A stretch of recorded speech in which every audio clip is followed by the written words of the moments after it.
All right, Coach, thanks for joining us. Thank you, Mark. I was going to say too that Spencer's got 3 finals this week with business school because their finals are earlier than the rest. So he is definitely overloaded without question. We've had 3 straight really emotional games. You play Notre Dame at home, and that's a very physical game that you're disappointed and you lose. Then you play Virginia Tech at home that had beaten us 4 out of 5, the last 4 out of the 5 that we've played. Emotional game, regional game, really important conference game. And then you go on the road to Miami. And you play a very, very physical team that comes down to the last minute, and you get in at 1 o'clock in the morning. So guys that play college football are really special. They have to go to class. They're obviously regular students. And then we get up and start meetings every morning at 6:30 in the morning. They just finish practice and they run from here to grab something to eat and go to class. And then they'll lift probably this afternoon too. So I do want to give a shout out to all of the young people that are playing college football across the country and how dedicated they are and how much they work and what gives them opportunities to be better than some other people in the job market when they get out, because they've sure stood the test of time. Secondly, I'd like to say thank you to our strength and conditioning staff. We played a really hot game in Boone, North Carolina, which I never thought I'd say, but is the hottest I've ever seen Boone. I lived up there quite a bit, and it was really, really hot, especially in that fourth quarter, and we didn't have cramps. It was 88 with the humidity when we started the game at Miami and came away with absolutely no cramps and didn't have anybody have to come out of the game because they were tired. So our depth's getting better, but our nutritionists and our strength staff have done an amazing job. And our depth is better, especially on the defensive line. We talked about that. We played 12 guys the other night, and we told the guys today, you can keep playing, but you got to earn the right to play. Don't get complacent because I'm going to get my 15 plays or I'm going to get my 20 plays. You've got to go back and prove it. And we need more guys to step up in the offensive line. We've got to have more depth developed in the offensive line than we've got. Our tight ends we've got depth. Our running backs, we've got depth. Our receivers, we've got depth. Our defensive backfield, we've got depth. Linebackers, we do not, but we don't have the numbers there. We've got to get those numbers up in the offseason. But defensive line has stepped up with depth. Practice has been really good this week. Kids get excited about playing Duke. It's a rival game. It's really important to our fan base and student body. And when that's the case, it really kind of runs through the team and generates some more energy for them. They said at the first of the year, it was all about passion, accountability, and toughness. This is the past midseason. This is the 7th game of the year. They've played with passion every week. That they're becoming more accountable. It is becoming a more player-led team, which we've seen. Coaches can't be out there on the field with you on Saturday. And especially been that way on defense to see their improvement the last 2 weeks. And the offense needs to continue to get more leadership and do a better job throughout, because they've had so many great games. It's been so easy. It's going to start getting tougher for them. Coastal matchup. We have a chance to be 6-1 for only the second time since 1997. So we haven't been a consistent program. We have a chance to get bowl eligible with a win. It's the 4th consecutive road game. We've won 3 in a row. We haven't had 4 in a row since 2016.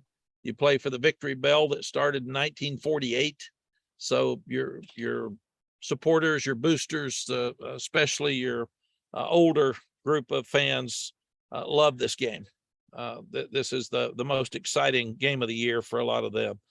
Duke's playing really, really well. You got to give Mike Elko so much credit. We've played 4 first-year coaches the last 4 weeks, or this will be the 4th.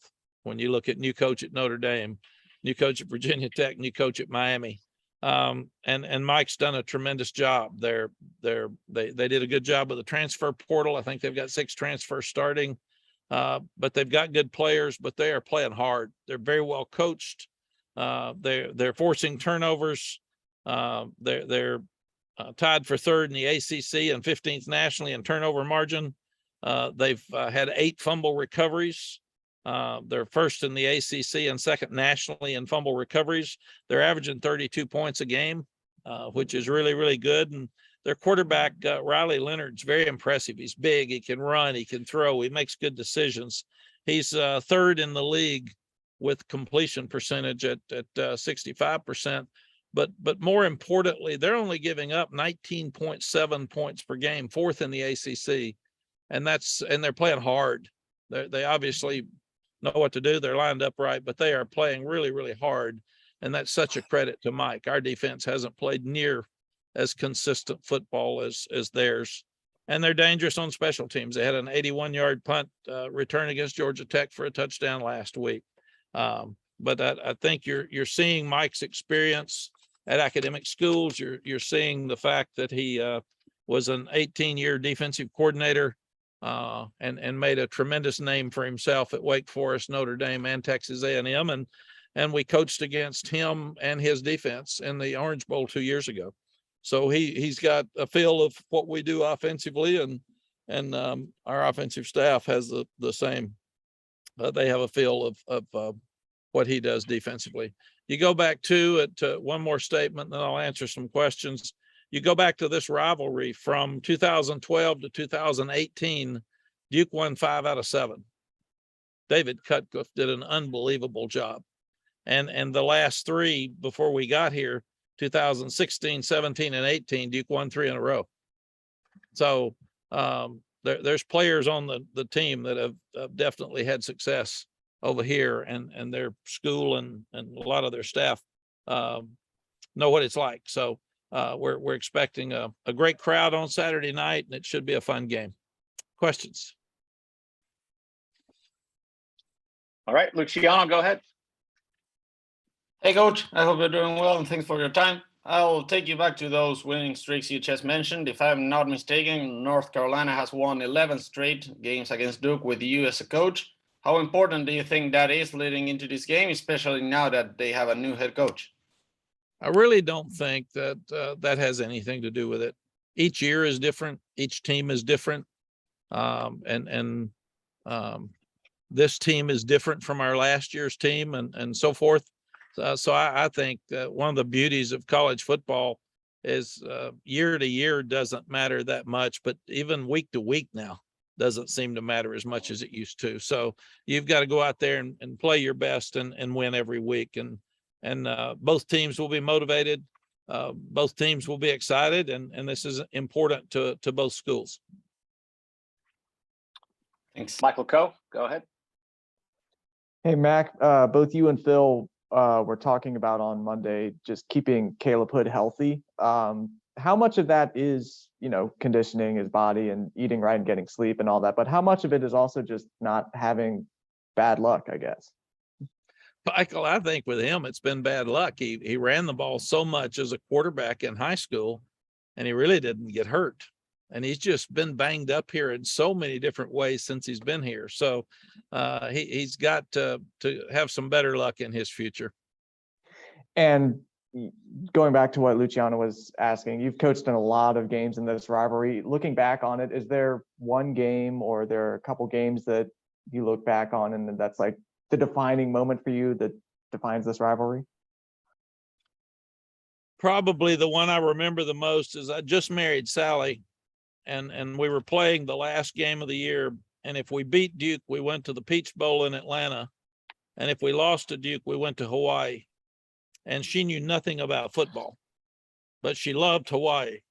So she said, should we win or lose this game? And I said, no, we can afford to go to Hawaii if we win the game and go to the Peach Bowl. So, but there's been so many tremendous games that came down to the last play, and they've been so close through the years. And rival games are fun. They're just fun because there's more interest and more energy during the week for the players and the students of both universities and the fans. Did you end up getting to go to Hawaii at some point? I think it was on a Nike trip, but yes, we did win the game. We went to the Peach Bowl, and she learned after that winning was more important than Hawaii. Cool. Thank you, Coach. Thank you, Michael. BJ Tillman, go ahead. Sure, thank you. So, Coach, it's clear that Power Eccles, despite being a true sophomore and a first-year starter, is a very vocal leader on the team, and particularly for the defense. I'm curious to know, were you surprised to see him step into this role? I really wasn't, BJ, because he was that way in high school. He was, I think he was the president of the student body as a senior, but he was a tremendous leader and very passionate. He was a great student, and he's one of the more fun young people I've ever been around. He is upbeat every day. So if I'm feeling bad, I go find Power to pick me up. And that's just the attitude he has. And he practices like he plays. He loves to play the game of football. And that's carrying over to some other members of our defense. And it's really, really helping everybody be more passionate and see when you set a standard of excellence like he does, and like said Gray and like Dre Boykins, Noah Taylor, those guys are pulling everybody else up, and it's really helping our defense. Archansky, go ahead. Hey, Mac. One quick question about Spencer, talking about what a leadership role he had coming from the Ivy League and being a grad transfer and all that. Did you think he could be as good as he was? Did you think he could be the leader that he turned out to be? Art, we thought he would be really good. The competition is different. And it was he didn't get to come in spring because he was graduating from Harvard this spring. So he missed all of spring practice. And it's very difficult for an offensive lineman to come in June, July and be ready to go when he hasn't played in the system. And he really hadn't had to protect against the speed rushers that he does in this league. Obviously he was smart enough. So that wasn't an issue. The rest of us don't want to talk to him about anything but football. We kind of have a rule. We don't get into discussions with him about life or NASA or his internships at Harvard. And Coach Bicknell and I stay away from those discussions for sure. And I did tell Jack, he said, well, I don't know how quick he can pick up the offense. I said, all he has to do is count to 3. And I think he can do that with his Harvard background. But he has competed. He's worked really, really hard. He had some schedule issues early and he missed some practice. And he's such an upbeat, positive person that he's brought a lot to our offensive line. One more, pivoting off of Luciano's question. The last time Duke beat you, Spurrier was the coach in the famous scoreboard game. I know you remember that one, but that back then you and the old ball coach were just starting out in Power 5 football, and there was some banter back and forth between you two. I think he called you Mr. Football or whatever. But how's your relationship been with Spurrier over the years? Mine's fine. There wasn't banter back and forth with Steve and I. Steve had banter with everybody. So we just let it go. But yeah, I think he called me Mr. February, and he had 2 or 3 like that. And I was actually at dinner with he and Jerry because we're all friends, and his wife Jerry one night, and Jerry looked at me when they beat us 41-0 and took pictures of the scoreboard, and that was their Christmas card, which I really appreciate because I kept that picture, and I've been able to use it a lot since that day. Jerry said, I bet you would love to just run the score up on Steve one day, wouldn't you? And I said, yes. And that was enough. That was the end of dinner. Thanks, Coach. Thank you. All right, Adam Smith, go ahead. Sorry, Mac, trying to catch up with what you were saying there. Art's setting me up perfectly because I was going to ask you the very same thing. I mean, has 1989 always stuck in your craw a little bit? I know you never have anything really bad to say about Spurrier. You guys seem like you're friendly, obviously, but is that one has it always remained back there in your memory as one that, you know, you didn't like and motivates you? You know, every loss does. And that's what coaches do. You go back to it. Steve Spurrier is one of the best coaches in the history of college football. He didn't cheat. He went by the rules, and he treated people right. He and I are different. When you start talking about the opponent, he loved to stir it up, and I don't. It's not my deal. I show respect to our opponent at all times because I just feel like that's the way we should be. Steve had a different philosophy than that, and that's okay. Everybody has their own right to do what they want to do, but he and I have had a mutual respect for many years. And I just respect the fact that he won so many games and he did it the right way. And he treated people right on his staff and on his team because they all liked him. So we've always been really good friends. We cut up about 89. The year before, we beat them if we don't drop an interception on the last drive of the game. So we could go back and we would have been 1-1, but I'm not going to get into that. I think that was 41-38. We lost over at Duke. It looks like 35-29. 35-29. That's what it looks like. And we dropped an interception on the last drive, or they don't score and we win the game. But it's you go back to games that I never blame the opponent for beating us. I always take it personal. What could we have done differently? And that was a bad Carolina team. I mean, we were bad. And we were bad in so many different ways because we'd lost Kennard Martin and we were kind of starting over, and it was in a transition period. And it was one of the worst teams I've ever been part of. And they would fight some, but they just gave out in the end. So that really wasn't Duke's fault. When somebody beats you that badly, it's your fault. And it was my fault because I was in charge of the entire program. And that's what I remember with every loss.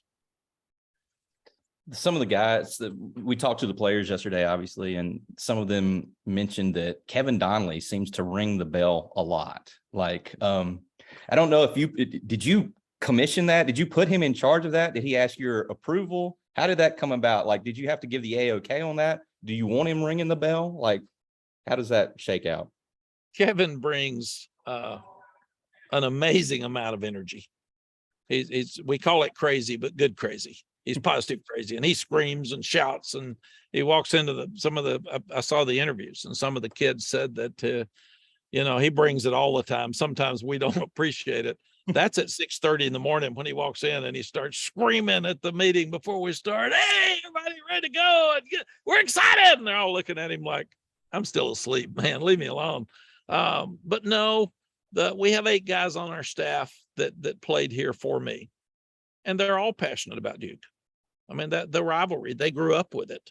So Kevin would do that. Natron Means he's passionate about the Duke game, and it was always the last game for them. It wasn't a midseason game. But Corey Holiday, Tommy Thigpen, they all have memories of this game, and that's why it's so special to them. Okay, Mac, thank you. But Kevin does ring the bell a lot. Appreciate it. Tommy, actually, go ahead. Mac, I've talked to a lot of former players, and they always point to this game as being one of the most intense, one of the chippiest games on the schedule every year. You mentioned your former guys there on staff, but is it a challenge to convey that to the current players, especially the younger guys, until they've actually experienced it? Tommy, the incoming guys, it's definitely different for them because they're like a Will Hardy that was interviewed last night. I just listened to him, and he said, yeah, it seems like this is really important to the players. And I thought, yes, it is. But it does help to have 8 guys on the staff that played in this game and know how important this game is, because they talk about it all week to the players and let the players understand the importance. And then you don't walk by an older alum this week or at Duke, I'm sure, where this game isn't really important to them. I mean, I have guys come up, we just beat Miami on the road. They don't even mention the Miami game. They come up and say, this week's important. You got to beat Duke. And I said, thank you for bragging on the kids for beating Miami.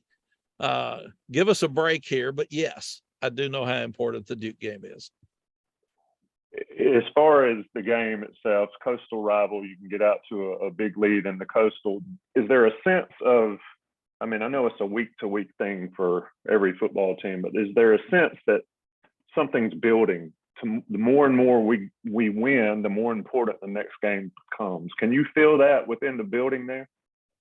Tommy, I talked to the guys about being ranked on Sunday, and they didn't even want to hear it because we're ranked 2 years ago, 22 and 20, the COVID year, 20, I guess, and went to Florida State and got beat. And then last year we were ranked in preseason and we didn't live up to it. So I've always told them I don't think they should even have polls till the college football playoff poll, because then there's a resume of teams and at least people have some idea of who's good and who's not. But this team, unlike last year's team, and I think because of that, learned that you have to play every week. And that it's really, really important to play to a standard every week, regardless of who you play.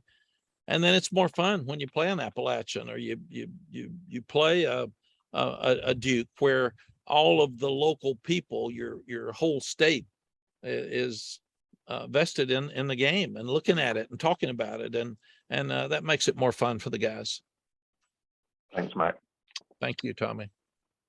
All right, our final question today will come from Trey Scott. Go ahead.